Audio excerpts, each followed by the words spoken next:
6 గ్యారెంటీల గురించి మేము ప్రశ్నించాం. మహాలక్ష్మి గురించి అడిగితే సమాధానం లేదు.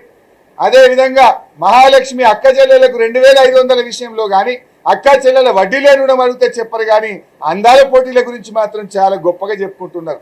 ఈ రాష్ట్రానికి కావాల్సింది అందాల పోటీలు కాదు, అక్క చెల్లెలకు వడ్డీ లేని రుణం కావాలి. అక్క చెల్లెలకు మీ 6 గ్యారెంటీల్లో మొదటి హామీ మహాలక్ష్మి కింద 2500 ఎప్పుడు ఇస్తారో చెప్పండి, వృద్ధులకు 4000 ఎప్పుడు ఇస్తారో చెప్పండి అంటే ప్రభుత్వం సమాధానం చెప్పకుండా సభ వాయిదా వేసుకొని పారిపోవడం సిగ్గుచేటు. ఈ సభలో ఈ రకమైన సాంప్రదాయం మంచిది కాదు.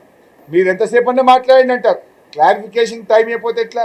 అన్ని అబద్ధాలు చెప్పి అవాస్తవాలు చెప్పి సభను తప్పుదోవ పట్టించి మధ్యలో అడిగితే లాస్ట్కి ఇస్తామంటారు. లాస్ట్కి ఏమో సభకు అవకాశం ఇవ్వకుండా వాయిదా వేసుకొని ఈ ప్రభుత్వం పారిపోయింది. ఈ ప్రభుత్వం సమాధానం లేదు కనుకనే, చెప్పుకోవడానికి లేదు కనుకనే, మేము అడిగే ప్రశ్నలకు జవాబు చెప్పలేక ఈరోజు సభలో నుంచి పారిపోయింది. దానికి 3 గంటల బ్రేక్, ఇవాళ దానికి 2-3 గంటలు కూర్చోబెట్టి ప్రిపేర్ అయ్యి వచ్చి ఏం చెప్పిండ్రు? అప్పులు, అన్ని అబద్ధాల వంటకం. అప్పుల మీద కానీ గ్యారెంటీల మీద కానీ అన్ని అబద్ధాల వంట వండుకొని వచ్చి అబద్ధాలు చెప్పి సభ వాయిదా వేసుకొని పారిపోయింది.